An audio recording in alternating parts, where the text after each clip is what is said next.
교회는 하나님의 거룩한 성전입니다 하는 이 중대한 진리를 바울 사도가 고린도 교회에 전할 때 어떤 배경에서 어떤 뜻을 담아 이렇게 말씀한 것인가를 지난 3차례에 걸쳐서 함께 살펴보았습니다.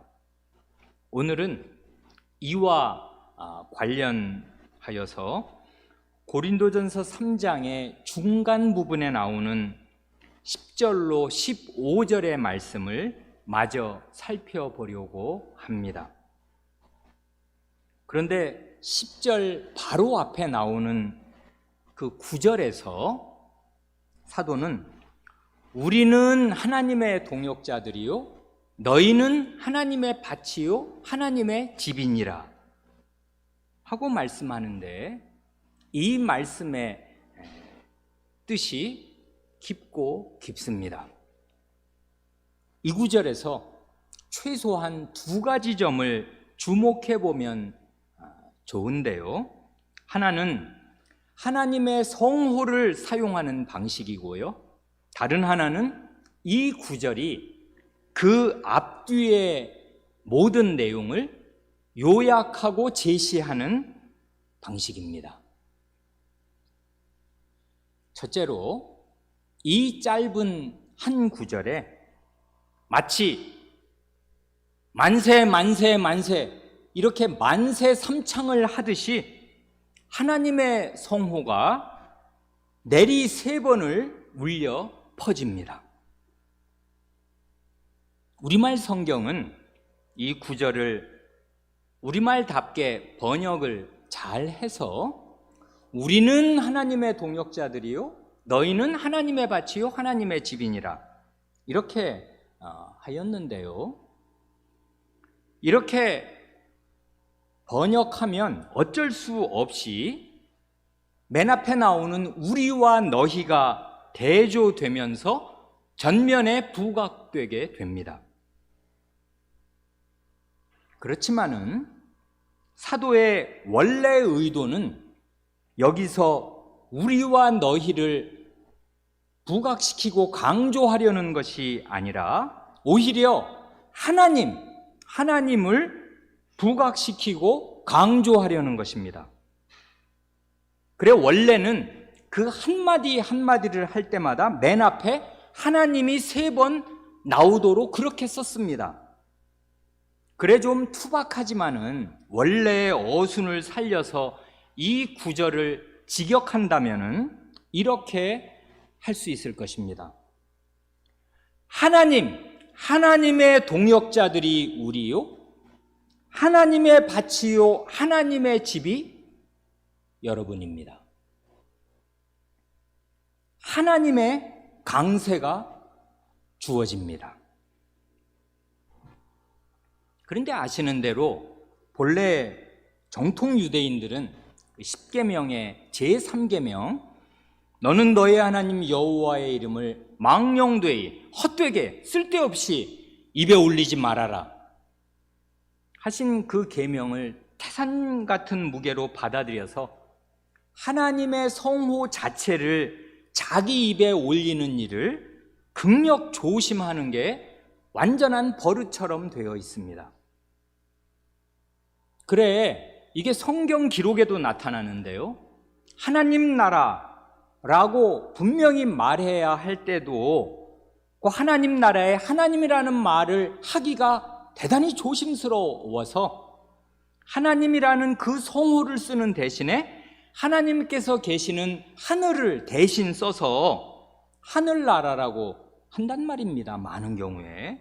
그래, 하늘나라를 한자로 하면 하늘천 그 나라국 해서 천국이 되니까 천국이라고 한단 말입니다.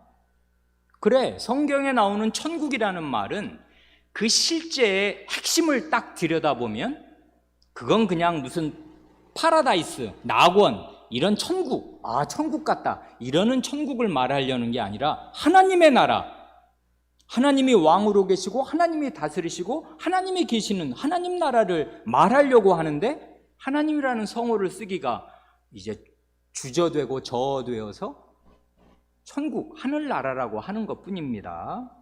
그래 유대인인 마태 사도가 쓴 마태복음에는 하나님 나라라는 그런 단어는 3번밖에 안 나오는 대신에 거의 대부분을 천국, 하늘나라라고 한단 말입니다. 36번. 그러니까 거의 절대 다수가 마태복음에는 다 천국, 하늘나라라고 합니다. 반면에 이방인이요 헬라인이었던 누가 선생이 쓴 누가복음에는 천국이라고 하지 않고 전부 다 하나님 나라라고 합니다. 그런데 이 마태처럼 세리 출신도 아니고 정통 바리새인 가말리엘 문화에서 자란 이 정통 유대인인 바울 사도가 한 문장 한마디에서 하나님, 하나님, 하나님 이렇게 만세삼창하듯이 하나님을 연속으로 부르는 일은 이건 보통 일이 아닙니다. 그 이유가 뭐겠습니까? 이것은 고린도 교회 교인들의 잘못된 그 시선의 방향을 고쳐주려는 것입니다. 즉 하나님을 바라보고 하나님을 중심에 놓고 생각하는 그 성신적인 시선 대신에 겨우 이 땅에 있는 사람 지도자에게 초점을 맞추고 그 뒤에 줄을 서면서 그 사람을 빌미로 자기를 드러내고 자랑하려는 그 타락한 육신적인 시선을 교정해 주려는 것입니다. 하나님을 봐라 하는 뜻으로 하나님의 동역자들이 우리요, 하나님의 밭이요, 하나님의 집이 여러분 아닙니까? 하고 지금 말한단 말입니다. 둘째로 이 구절에서 주목해 보면 좋은 것은 사도가 이 구절에서 그 앞뒤의 내용을 모두 요약하고 제시하는 방식입니다. 이게 참 매력이 있단 말입니다. 하나님의 밭이요 하나님의 집이 고린도 교회 여러분이라 합니다. 밭과 집이 나오잖아요. 이걸 그냥 똑같은 말로 다른 말로 바꾸어 하면 일터와 집, 이게 전부 아니에요. 우리에게도 이게 전부고 하나님께도 이게 전부란 말입니다. 하나님의 일터와 하나님의 집. 하나님께는 그러니까 소중하게 일구시는 밭도 있고 일터도 있고 하나님께서 거하시는 집도 있으니 그게 곧 교회라 그 말입니다. 고린도 교회가 하나님의 밭이요 하나님의 집이라면은 바울과 아볼로는 하나님의 동역자, 하나님의 일을 하는 하나님의 일꾼들이기에 하나님의 밭을 위해서도 땀 흘려 일하고 하나님의 집을 위해서도 애써서 일합니다. 그래, 이 하나님의 밭과 집을 동시에 언급하는 이 구절을 중심축으로 해서 그 앞에 몇 절에서는 하나님의 밭과 그 밭에 기울여지는 수고에 대해서 말하고요. 이 구절 뒤에서부터는 집과 하나님의 집과 그 집을 세우는 수고, 그리고 그럴 때 조심해야 할 점들에 대해서 말하는 것입니다. 먼저 밭, 하나님의 밭에 쏟아지는 모든 수고, 곧 하나님의 수고와 하나님의 종들의 수고를 바로 앞 6, 7, 8절에서 밝혔습니다. 이걸 우리가 보았습니다. 나는 심었고 아볼로는 물을 주었으되 오직 하나님은 자라나게 하셨나니, 이건 밭을 지금 상정하고 하는 얘기 아니에요. 그런즉 심는 이나 물 주는 이가 아무것도 아니로되 오직 자라나게 하시는 하나님뿐이니라. 심는 이와 물 주는 이가 일반이나 각각 자기의 일하는 대로 자기의 상을 받으리라. 교회라는 이 밭, 하나님의 밭에서 좋은 열매를 풍성하게 거둘 가을 추수의 그날을 고대하면서 씨앗을 심는 수고가 있고 물을 주는 수고가 있는가 하면 햇빛과 비 등을 적절하게 내리셔서 자라나게 하시는 하나님의 모든 수고와 은혜가 있습니다. 이렇게 고 6, 7, 8절에서 밭에 대해서 얘기하고 9절에서 그 앞의 논의를 하나님의 밭으로 요약하였으니 이제 다음에는 하나님의 집 이야기를 할 차례가 된 것입니다. 그래 오늘 본문으로 읽은 9절 이하 10절로 15절에서 하나님의 집인 교회를 세우는 일을 말하고 이어서 우리가 최근에 주제로 살펴본 16절과 17절에서 여러분이 하나님의 성전인 사실을 알지 못합니까? 하고 하나님의 집인 성전 이야기를 계속하는 것입니다. 이건 집의 주제가 지금 쭉 연결되는 거라고요. 9절서부터 17절까지 전부가. 3장의 이 흐름은 이렇습니다. 아주 물 흐르듯이 흘러가면서 중간중간의 논의를 요약하고 정리해 주어서 교인들이 길을 잃지 않고 지금 뭔 얘기를 해나가는 것인가 하는 것을 마음에 잘 갈무리할 수 있도록 사도는 능숙하게 자기의 이 교훈을 말하여 나갑니다. 10절과 11절 말씀은 이렇습니다. 내게 주신 하나님의 은혜를 따라 내가 지혜로운 건축자와 같이 터를 닦아두매 다른 이가 그 위에 세우나 그러나 각각 어떻게 그 위에 세우기를 조심할지니라. 이 닦아둔 것 외에 능히 다른 터를 닦아둘 자가 없으니 이 터는 곧 예수 그리스도라. 이 말씀을 보면 하나님의 집, 하나님의 성전인 교회는 어떻게 세워지는가 할 때 크게 보면 두 단계로 세워지는 것 같습니다. 첫 단계로 기초를 닦는, 터를 닦는 기초공사를 하는 것이고요. 다음 단계로 그렇게 닦여진 기초 위에 실제로 건물을 세우는 것입니다. 교회의 터는 무엇이며 그 기초는 누가 닦는 것인가 할 때 만대 교회, 그리스도께서 처음 오실 때부터 다시 오실 때까지의 몇천 년을 가든 그 만대 교회의 유일한 터와 유일한 기초는 오직 예수 그리스도이시고요. 그 터와 기초를 닦는 그 기초공사는 오직 예수 그리스도의 사도들이 담당합니다. 사도들 이외에 교회의 터를 놓을 사람이 아무도 없고 이미 놓인 터 이외에 다른 터를 누가 놓는다면 그가 바로 이단입니다. 예수 그리스도의 복음, 곧 사도들이 전한 복음으로 주후 1세기에 이미 만대 교회의 터는 놓였습니다. 기초 공사는 완전히 끝났습니다.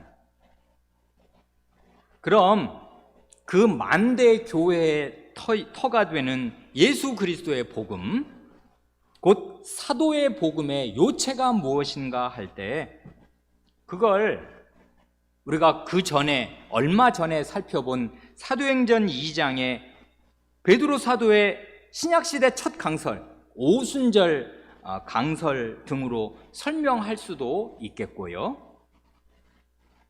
교회 터가 무엇인지를 보고 싶은 분은 사도행전 2장을 그냥 쭉 읽으면 됩니다. 그렇게 말해도 좋을 것입니다만은 요즘 우리 교회가 주일 오후 예배 시간에 고백하며 배우는 웨스트민스터 신앙고백서의 용어로 한다면 이렇게 말할 수도 있겠습니다.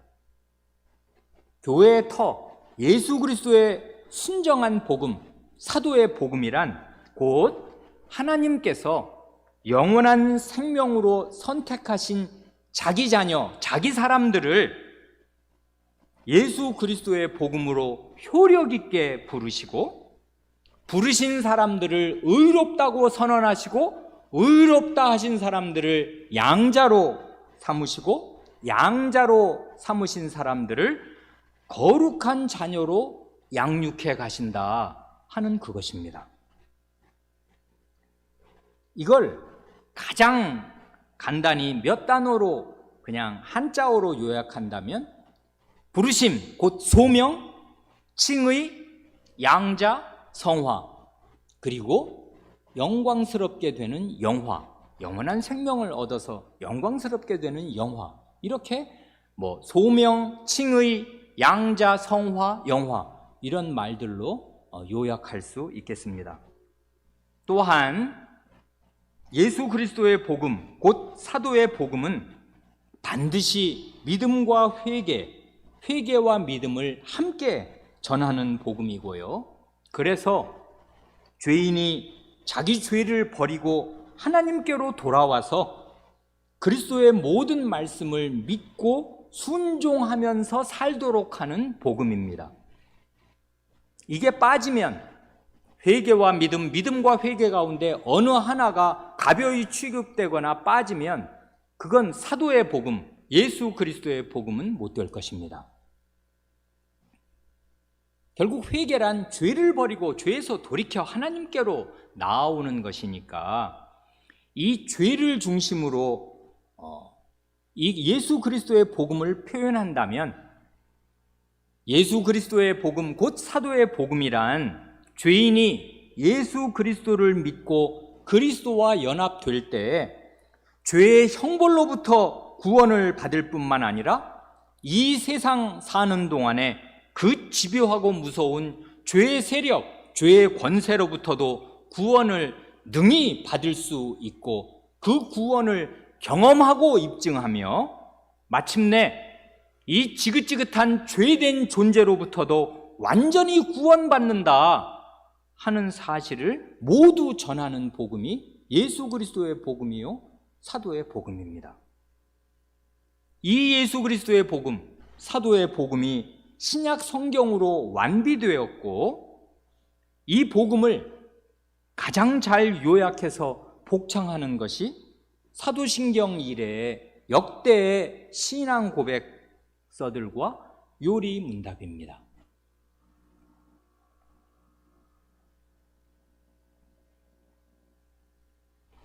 그런데요, 방금 우리가 읽은 이 고린도전서 3장 10절 11절에서 바울 선생은 자신이 사도로서 하나님의 은혜와 하나님께서 주신 지혜를 따라서 만대 교회가 그 위에 지어질 교회의 터를 완전히 놓은 사실을 태산 같은 확신을 가지고서 아무도 흔들 수 없는 요지부동한 확신을 가지고서 힘차게 천명합니다.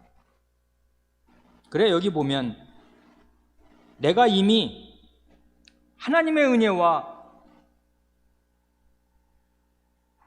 지혜로운 건축자와 같이 터를 하나님의 은혜를 따라서 지혜로운 건축자와 같이 터를 닦아두었다 하고 내가 닦아둔 것 외에 능히 다른 터를 닦아줄 자가 없다 합니다. 터는 놓였습니다. 완전하게 놓였습니다. 그래 이 바울 사도의 태산보다 더 큰 이 요지부동한 확신을 갈라디아서 1장 8, 9절에서는 갈라디아 교회를 향해서는 이렇게 천명한 적이 있습니다. 갈라디아서 1장 8절 그러나 우리나 혹 하늘로부터 온 천사라도 우리가 너희에게 전한 복음 외에 다른 복음을 전하면 저주를 받을지어다. 우리가 전에 말하였거니와 내가 지금 다시 말하노니 만일 누구든지 너희의 받은 것 외에 다른 복음을 전하면 저주를 받을지어다.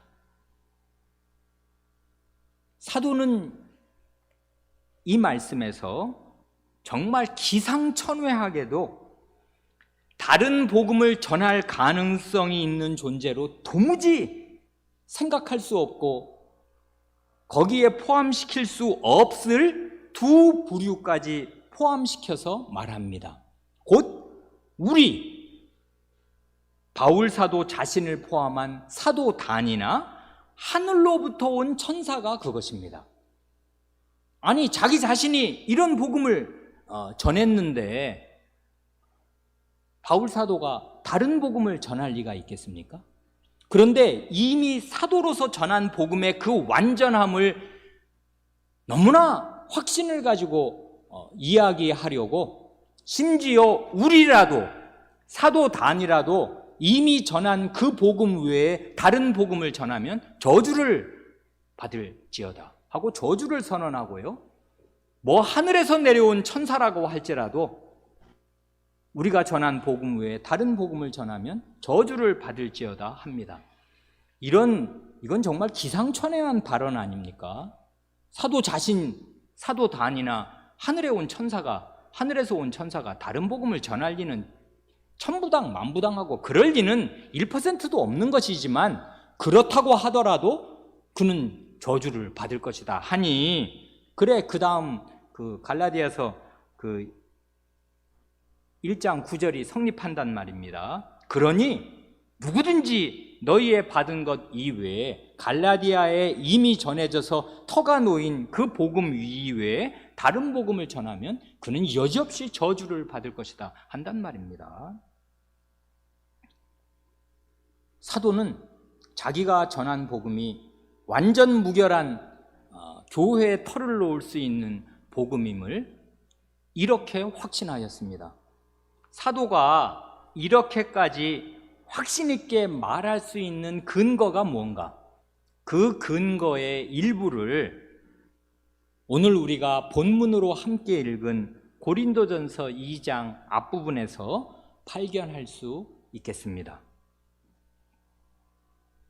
이걸 자세히 보면 좋은데 오늘은 고린도전서 2장을 살피는 시간이 아니니까 나중에 기회가 있으면 더 자세히 살펴보기를 원하고, 간단하게만 한 말씀만 드린다면, 바울 사도가 왜 이렇게 자기가 교회에 전한 복음에 대해서 그것으로 교회의 모든 기초가 놓인 것에 대해서 확신할 수 있었는가 하면, 바울 사도는 이 고린도에 복음을 전할 때 사람의 능력을 의지하지 않으려고, 곧 사람의 말, 이 구변, 말재주, 그리고 사람의 지혜에 의지하지 않으려고 약하며 두려워하며 심히 떨었습니다.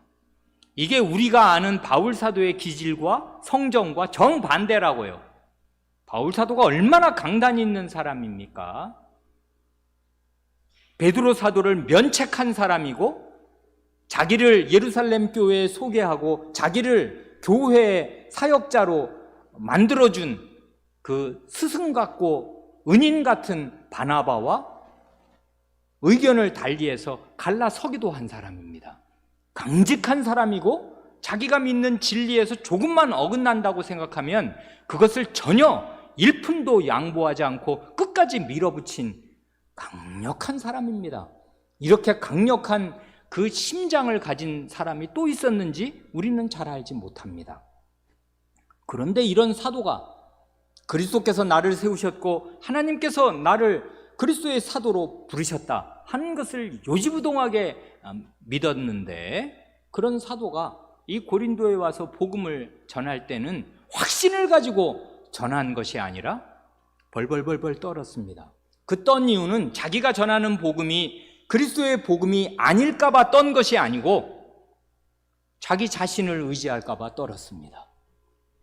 자기가 가진 이 성부한 지식, 그는 헬라 문화에 정통한 사람이었고 히브리 문화의 엑기스 중에 엑기스를 익힌 사람이었습니다. 예루살렘에 와서 바리새인 중에 바리새인으로서 바울 사도보다 유대 정통 교리에 더 익숙한 사람은 없다고 말해도 과언이 아닐 만큼 이 사람은 유대 문화와 이 이방 헬라 문화에 정통한 사람이었습니다. 그리고 그 지식을 우리가 다 헤아릴 길이 없을 만큼 큰 지식을 가지고 있었습니다. 그러니 그 사람이 대학교 교수라고 해도 총장을 해도 아까울 만한 사람이고, 그러니 어디 가서 누구를 만나든 분명하게 자기가 믿는 이 하나님의 말씀을 전할 수가 있었고 유려하게 펼칠 수가 있었는데, 그럴까 봐 두려워 떨었습니다.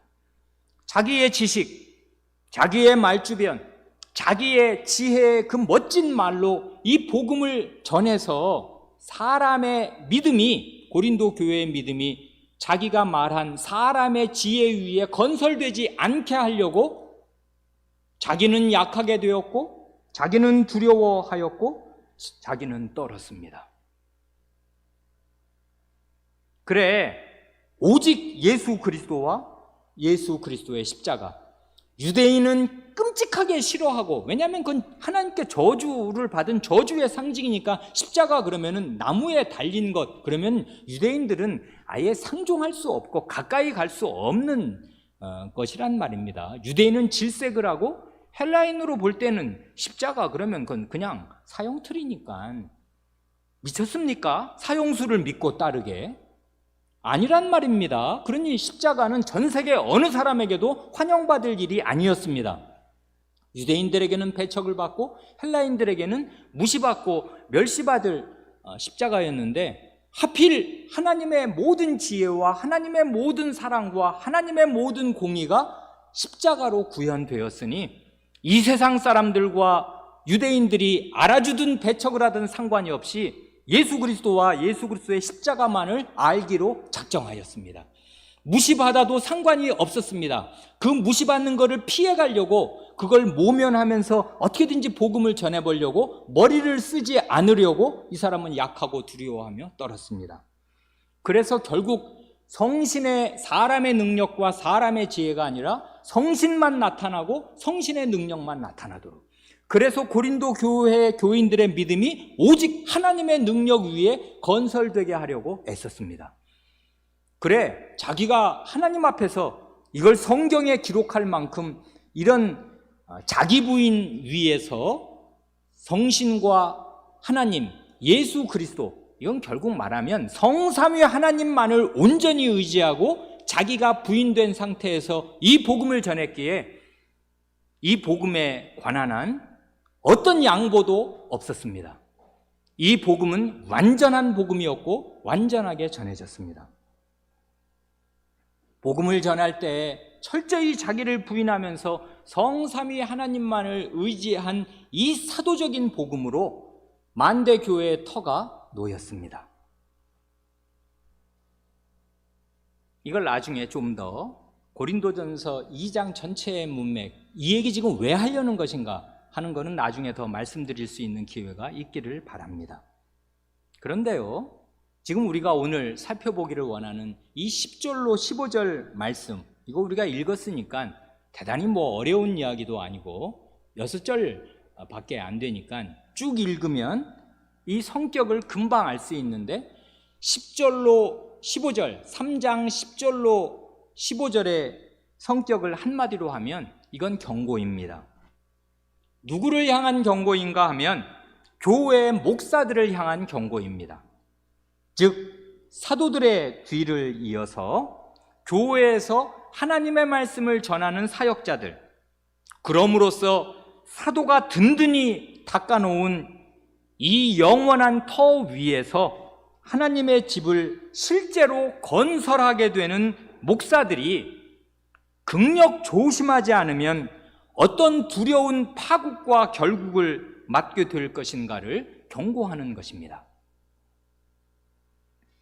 이렇게 보면요, 고린도전서 3장을 크게 세 등분 할 때, 고린도전서 3장을 3분하면 그 3장의 맨 앞부분과 뒷부분에서는 신자들, 고린도 교회의 신자들이 자라야 할 대로 자라지 못한 그 유치한 상태에서 성신이 아니라 육신의 지배를 받는 그 타락한 행태를 계속한다면은 결국은 하나님의 성전인 교회를 파괴하게 되어서 그 당연한 결과로 본인 자신이 파괴되는 끔찍한 자리에 이르게 된다고 경고하는 것이고요. 그 중간 부분 10절로 15절에서는 목사들, 곧 하나님의 집인 하나님의 성전인 이 교회를 세워가는 사역자들이 어떻게 교회를 세웠는가에 따라서 마지막 그날에 상을 받을 사람이 있는가 하면 그가 한 일이 다 불타 없어지고 말 사람들도 있다고 지금 경고하는 것입니다. 그래 12절로 15절을 읽으면 이렇습니다. 만일 누구든지 금이나 은이나 보석이나 나무나 풀이나 지프로 이 터 위에 세우면 각각 공력이 나타날 터인데 그날이 공력을 밝히리니 이는 불로 나타내고 그 불이 각 사람의 공력이 어떠한 것을 시험할 것임이니라. 만일 누구든지 그 위에 세운 공력이 그대로 있으면 상을 받고 누구든지 공력이 불타면 해를 받으리니 그러나 자기는 구원을 얻되 불 가운데서 얻은 것 같으리라. 그리스도의 복음, 사도의 복음이 없다면은 그건 처음부터 교회가 아닌 것이고 참 교회라면은 사도가 전한 복음 위에서 시작하는 것인데요. 사도가 전한 복음 위에서 목사들이 각각 말씀을 전하면서 교회를 세워나갈 때 그가 한 일이 하나님 나라에서 진정으로 가치 있는 일이었는지 아니면 무가치한 일이었는지 마지막 그날에 용광로 같은 불길로 반드시 평가받게 될 것입니다. 그래 모든 개별 목사, 모든 개별 교회의 목사들은 누구도 예외 없이 반드시 이 불같은 평가를 받게 될 것이기에 10절과 13절에 각각이라는 말이 도합 3번이나 나옵니다.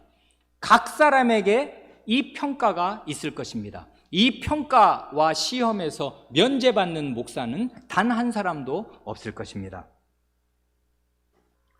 교회의 주인이신 그분, 내가 이 반석 위에 내 교회를 세우리라고 말씀하신 그분, 교회를 세우시기 위해 자신의 뜨거운 피를 흘리신 그분, 교회의 사도를 세우시고 성신을 보내셔서 영생의 말씀을 주신 그분이 그 불꽃 같으신 눈으로 각 사역자가 한 일을 평가하시고 판단하시겠습니다.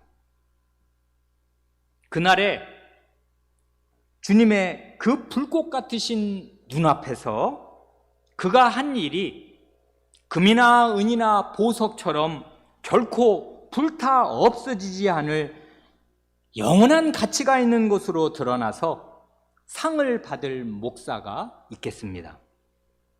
이건 지금 일종의 비유어인 걸 다 아시겠습니다. 뭐 교회를 금으로 세운다 할 때 우리 교회 예배당 그리고 성도 여러분이 성전이니까 성도 여러분을 뭐 금으로 어떻게 장식한단 말입니까? 금박을 입히는 것입니까? 그런 게 아니니까 여기 금, 은, 보석은 각각 뭘 뜻한다고 말하는 것이 우스운 일이고 바울 사도는 지금 그걸 말하려는 게 아니라 여기 6가지 재료를 언급하지 않습니까? 터 위에 교회를 세우는 재료 이렇게 말할 때 이건 불타 없어질 재료와 불타 없어지지 않을 재료를 구별한 것입니다. 옛날 우리 솔로몬 성전도 보면 여기 금, 은, 보석이 다 거기 들어가고요. 지성소는 주로 금으로 많이 이제 장식을 하고 언약궤 같은 건 다 금으로 이제 다 나무를 싸고 그렇지 않습니까? 그러나 성전에 나무가 없는 것이 아니고 성전의 대부분은 사실은 나무로 솔로몬 성전 같으면 정말 나무, 백향목이 무지하게 많이 들어가서 이제 각 방들, 낭실도 있고 각 방들이 다 있고 바닥이며 기둥이며 다 그런 건 나무로 세우는 것이지, 나무 없이 무슨 금은 보석으로만 집을 어떻게 짓겠습니까? 그건 동화 속의 나라고 상상해서나 그렇게 하는 것이 실제로는 그렇게 못한단 말입니다. 그러니까 이건 비유라고요. 실제 눈으로 보이는 성전에는 당연히 나무도 있는 것이지만, 그러나 여기서 지금 바울 사도가 말하고 싶은 것은 불로 그의 사역을 평가할 때 불타 없어질 것이 있고, 결코 불을 견디면서 그 순정한 가치가 살아남을, 입증될, 불타 없어지지 않을 그런 재료들도 있다 하는 것인데, 그게 금은 보석이요, 불타 없어질 것은 나무와 풀과 지푸라기 같은 것들입니다. 그런 건 지푸라기로 이제 성전을 세우려는 그런 헛된 목사들도 없는 게 아니다, 그 말입니다. 그래, 여기 그리스도의 그 불꽃 같은 눈을 견디고 남을 보배로운 결코 없어지지 않을 영원한 진리로 주님의 집, 하나님의 성전을 반듯하게 세운 사역자들은 그날에 우리 주님께로부터 상을 받겠습니다.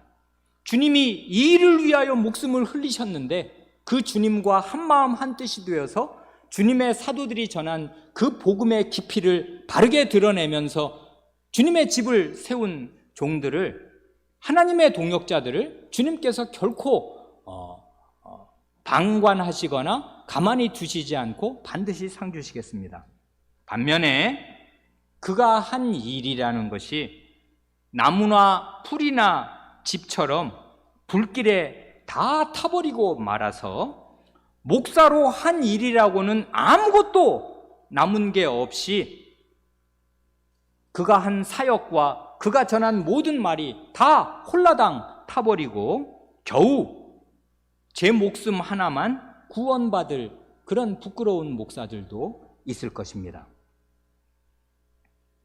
왜 그러냐면 이 사람도 사도의 터 위에, 이게 가짜교회, 거짓교회, 사이비교회가 아니라 사도들이 세운 터 위에 와서 사역을 하는 사람이라면 그 또한 참 신자이고 사도적인 복음을 받아서 그리스도를 믿는 사람인데, 믿는 신자라고 하면서 그가 한 일이라는 게 사도적 복음의 그 제대로 된 것을 전하지 않고, 바울 사도가 그토록 조심했던 것, 그토록 피하려고 약하며 두려워하며 떨었던 것, 자기 자신의 말주변이나 자기 자신의 사람의 지혜로 어떻게 요렇게 저렇게 해서 교회를 잘 이루어 보려고 했던 것, 자기의 사람의 지혜가 자기의 설교를 말하자면 구성하고 감싸서 교인들의 마음을 설득하려고 했던 그 잔꾀들, 그런 것들은 다 불타 없어지고 말 것입니다. 오직 그리스도와 그리스도의 그 멸시받는 십자가의 복음, 보이지 않으시나 사람을 참되게 변화시키시는 그 성신 하나님의 나타남과 그 능력, 그래서 오직 교인들의 믿음이 하나님의 능력 위에만 건설되도록 하려는 그런 충심을 끝까지 견지하고서 사도들이 가르친 복음, 이걸 혼동하시면 안 되는 게, 이거 뭐 기초가 놓이면, 우리 건물은 그렇지 않습니까? 기초가 놓이면 기초와 그 위에 세워지는 그 빌딩은 그 눈으로 일단 구별되고, 이건 지하로 들어가는 것이고 지상에 나오는 건물하고 기초는 맨 아랫부분만 연결되어 있고 나머지는 이제 그 이어진 것은 아니지 않습니까? 그러나 예수 그리스도의 복음과 사도의 복음은 그런 것이 아닙니다. 이건 건물로 비유하니까 기초를 놓는다 하고 말한 것뿐이지, 사실은 예수 그리스도의 복음과 사도의 복음이 기초요 건물 전체 다라고요. 그리스도는 하나님의 모든 지혜와 지식의 총화인데 그리스도의 복음이 어떻게 기초만 형성하고 나머지는 그냥 목사의 지혜로 건물을 지을 수가 없단 말입니다. 그리스도 성경은 완전한 하나님의 말씀 아니에요. 이게 사도 시대에 사도의 복음으로 우리에게 이 영원하고 완전한 말씀이 다 주어졌는데, 그 깊이가 바다보다 깊고 한량 없이 깊으니 이 사도의 복음을 깨닫는 대로 바르게 사람의 말과 사람의 지혜를 섞지 말고 하나님의 말씀의 깊이를 온전히 드러내는 데에만 충실했던 목사들, 그런 목사의 사역이 주님의 불꽃 같은 눈앞에 살아남을 것입니다.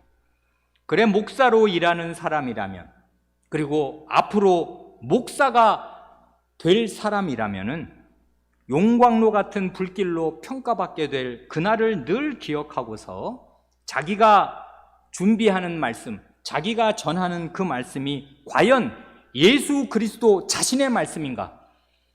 그래, 사람의 입을 빌어 강단에서 전파되지만 그것은 곧 예수 그리스도께서 이 자리에서 자기 사람들에게 말씀하시는 그 말씀과 하등 다를 것이 없는 예수 그리스도 자신의 말씀인가? 그것을 주의해야 할 것입니다. 그것이 아니라면 사람의 말은 다 무너질 것이고 불탈 것입니다. 그러나 사람의 입을 빌어 전해지지만 그 말씀의 내용과 그 말씀의 근원이 예수 그리스도 자신에게서 나온 것이라면 각 교회에서 강단에서 전해진 그 말씀은 예수 그리스도, 살아계신 예수 그리스도가 그 자리에서 전하신 말씀과 완전히 똑같은 효과를 냅니다. 그래서 누구든지 그리스도를 부르고 그리스도의 말씀을 듣고 믿어야 구원을 받는다 할 때 그건 사람의 말이 아니라 그리스도 자신의 말씀을 말하는 것입니다.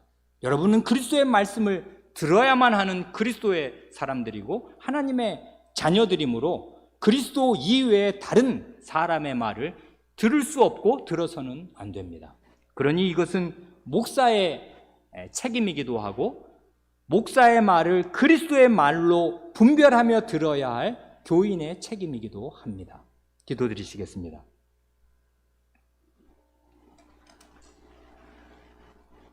하나님 아버지, 교회는 하나님의 집이요 하나님의 성전이며 또한 하나님께서 힘써 일하시는 하나님의 바친 사실을 저희에게 일깨워 주시면서 하나님의 밭과 하나님의 건물로서의 교회를 위하여 애쓰는 사역자들을 교인들이 어떻게 생각하고 어떻게 평가하며 어떻게 그 말을 받고 그를 대우해야 하는지를 고린도전서 3장을 통하여 저희에게 가르쳐 주십니다. 하나님의 자녀들이 육신의 상태에 머물러 있으면 사람에게 매이고 사람을 보며 사람 사역자들을 비교하여서 목사들은 어쩔 수 없이 그런 육신적인 교인들이 가득한 교회에서는 항상 비교당하고 항상 멸시받으며 항상 배척을 받거나 부당한 높임과 부당한 존경과 부당한 추앙을 받기 마련이겠사옵니다. 그러나 참되게 성신을 힘입어 성신을 의지하고 사는 참된 하나님의 자녀들이 있는 주님의 집에서는 목사가 자기를 다 부인하고 오직 그리스도와 성신과 하나님의 능력만이 나타나기를 바라면서 죄악된 자기를 부인하고 다 버리며 십자가에 못 박고 오직 십자가에 달리시고 부활하신 예수 그리스도의 순정한 복음만이 전해지기를 힘쓰며 그 말을 성신의 능력과 확신으로 전하고 또한 그 말을 듣는 회중이 사람의 말이 아니라 하나님의 말씀으로 그 말씀을 받아 과연 살아계신 하나님, 살아계신 성신님, 하나님 오른편에 앉아 계신 예수 그리스도의 말씀이 유보 없이 확실하고 분명하게 매주일 각 교회의 강단에서 전파되게 하십니다. 주님, 저희 교회에도 이 같은 은혜를 매주일 내려주셔서 사람의 교묘하고 간사한 말과 사람의 지혜로 포장된 그릇된 말들이 하나도 나가지 않게 하시고 오직 예수 그리스도의 순정한 복음이 풍성하게 바르게 깊이 있게 전파되게 하여 주셔서 저희의 믿음이 온전히 하나님의 능력 위에 있게 하시고, 그리하여 저희 교회가 하나님의 성전으로, 성신의 전으로 아름답게 순결하게 거룩하게 건설되게 하여 주시기를 구합니다. 저희가 다 그 안에 있게 하시고 성전을 구성하는 구성원들이 다 되게 하여 주셔서 성신을 모신 예수 그리스도의 사람이요 하나님의 자녀들로 다 각각 나타날 수 있게 하여 주시고, 마침내 하나님의 나라에서 해처럼 별처럼 빛나는 존재들이 다 되게 하여 주시기를 구합니다. 우리 구주 예수님의 이름으로 기도합니다. 아멘.